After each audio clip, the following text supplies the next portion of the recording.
রাস্তা 3 কিলো, পাহাড়টা 1.5 থেকে 2.5 কিলো। প্রতিদিন আমি 2 বেলা নবীজির কাছে খানা পৌঁছাইছি। ওগো নবীজি, ও আল্লাহ, আমার নবী কয় আমি নবী হয়েছি, এক বাক্যে স্বীকার করেছি।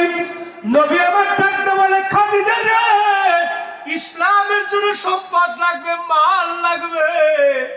আমি সাপর সব মাল নবীজির কদমে সুবি দিয়েছি।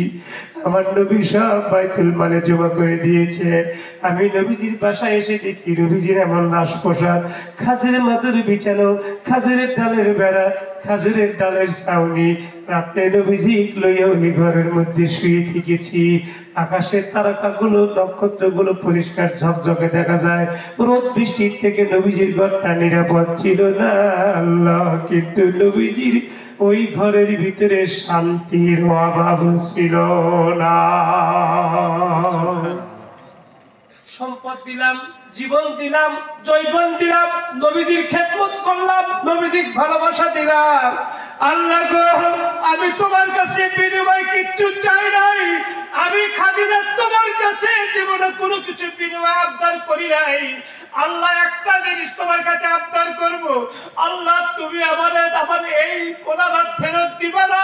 তোমার কুদরতি পায়ে কদম দে বলি, ও মালিক, আমার নবীজিকে আমি সবচাইতে পৃথিবীর মধ্যে বেশি মহব্বত করি। আমি আমার স্বামীকে ছাড়া বাঁচবো না। আল্লাহ তুমি আমার দরখাস্ত ফেরত দিও না। আল্লাহ গো, মেহেরবানি করে আল্লাহ তুমি আমার নবীর জীবনটা ভিক্ষা দাও।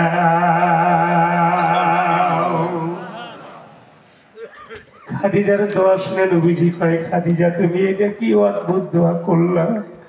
খাদিজা তখন ডাক কয়, নবীজি সরি ইয়া রাসূলুল্লাহ, আমার ভুল হয়ে গেছে, আমি দোয়া ফিরে নিতেছি পয়গম্বর। আমি জানি আপনি আমার চাইতে আল্লাহকে বেশি ভালোবাসেন। আল্লাহ হয়তো আপনাকে ডাকতেছে, আপনি আল্লাহর দরবারে চলে যাবেন। ওগো নবীজি, আমার ভুল হয়ে গেছে, আমি একটু আপনাকে বেশি ভালোবাসি। আপনি মরে গেলে আমি পৃথিবীতে কাকে নিয়ে থাকবো?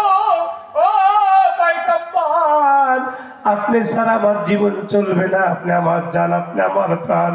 নবী আমার ডাক দেখায়, খাদিজা রে, দোয়া তোমার উর্দু করা লাগবে না। আমি ওই জন্য তো বলি নাই, আমি এইটা বুঝাইতে চাচ্ছি, তুমি স্বামীকে এতটাই মহব্বত করো, তোমার মতো যদি পৃথিবীর কোনো স্ত্রী, পৃথিবীর কোনো কারো স্ত্রী স্বামীকে মহব্বত করে, ওই মহিলাকে দুনিয়া এবং আখিরাতে আল্লাহ জান্নাত দান করবে। তোমার মতো যদি একজন মানুষ ঘরে স্ত্রী পায়,